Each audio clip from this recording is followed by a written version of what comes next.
शांति। ओम शांति। ओम शांति। आज का स्वमान, मैं अति इंद्रिय सुख में समाई हुई आत्मा हूँ। अति इंद्रिय सुख हम सब अनुभव करते हैं, कभी कम कभी ज्यादा, करते सभी हैं। पर आज बाबा चाहते हैं कि बच्चे इस सुख में सदा समाये रहे।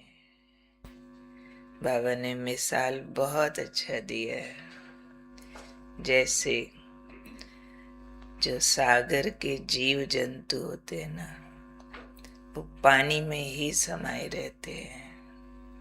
वो कभी भी पानी से बाहर निकलना नहीं चाहते हैं। जैसे मछली है, सदा पानी में ही रहेगी।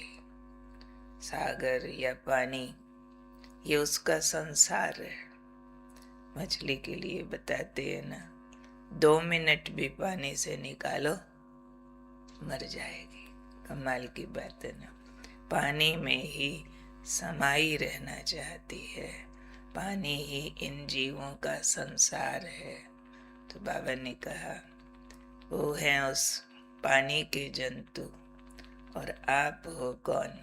ज्ञान सागर के बच्चे। तो आपको क्या करना?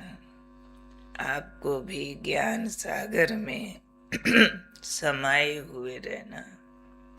ज्ञान सागर में कैसे समाएंगे? पानी तो स्थूल वस्तु है, उसमें रहना होता है, समा जाते हैं। अब ज्ञान सागर में कैसे समाना? स्थूल, हाँ याद के साथ आज बाबा ने बहुत बढ़िया बात बताई है कि शुभ चिंतन के द्वारा ज्ञान के सागर में समाये रहो। शुभ चिंतन यानी ज्ञान युक्त चिंतन, अच्छे और महान विचार जो ईश्वरीय ज्ञान हमें देता है मुरलियों के द्वारा। हर मुरली में ज्ञान रतन भरे पड़े हैं। एक मुरली भी अगर कोई ठीक से चिंतन करे तो 1 हफ्ता चाहिए उसको। इतने एक एक मुरली के अंदर ज्ञान के रतन होते। तो बाबा ने कहा, शुभ चिंतन ज्ञान चिंतन के द्वारा ज्ञान सागर में समाये रहो, तभी सदा अतीन्द्रिय सुख और सदा हर्षित पने का अनुभव कर सकेंगे। हर्षित पने से ही तो अतीन्द्रिय सुख शुरू होता है ना। पहले हर्षित स्थिति होती है, फिर बढ़ते बढ़ते super sensuous Joy, ultimate happiness उसमें बदल जाती है। तो जितना शुभ चिंतन उतना ही अतीन्द्रिय सुख उसमें समाये रहेंगे। फिर बाबा ने इसकी युक्ति सुनाई कि कैसे ये कर सकते हो, सदा शुभ चिंतन, सदा ज्ञान सागर में समाये रहना। उसके लिए बाबा ने कहा, बच्चे एकांत प्रिय बनो, तभी बाह्य मुक्ता के आकर्षणों के वाइब्रेशन से अंतर्मुखी बन सकेंगे। एकांत प्रिय होना चाहिए, क्योंकि हर एक मनुष्य अपनी प्रिय वस्तु के पीछे पड़ जाता है और कैसे भी उसको प्राप्त करता है, और उसके लिए उसके पास टाइम ही टाइम होता है। और बातों के लिए हो या ना हो, लेकिन जो बात, जो वस्तु, जो व्यक्ति जिसको प्रिय है ना, उसके लिए उसके पास टाइम ही टाइम है। तो बाबा हमें क्या चाहते हैं? एकांत प्रिय बनो। अगर एकांत हमें प्रिय हो गया ना, तो हमारे पास एकांत के लिए भी टाइम होगा। एकांत भी मिल ही जाएगा, क्रिएट कर ही लेंगे। जहाँ चाह होती है वहीं सारी राहें होती है। तो हमें चेक करना पड़ेगा कि बीइंग राज योगी, अतीन्द्रिय सुख जिनका मशहूर है, क्या मुझे एकांत प्रिय है, या फिर कहते रहते हैं एकांत के लिए टाइम निकालेंगे, मिलता नहीं है, चाहते तो है नहीं, चाहना प्रबल हो और मिले नहीं, ये होता नहीं है। नशेड़ी को शराब की बोतल हर शहर में मिल जाती है, चाय के पेड़ जो होते हैं प्रिय, उनको खाना मिले नहीं मिले चाय क्रिएट कर लेते हैं। जिसको जो तलब है वो क्रिएट कर ही लेगा।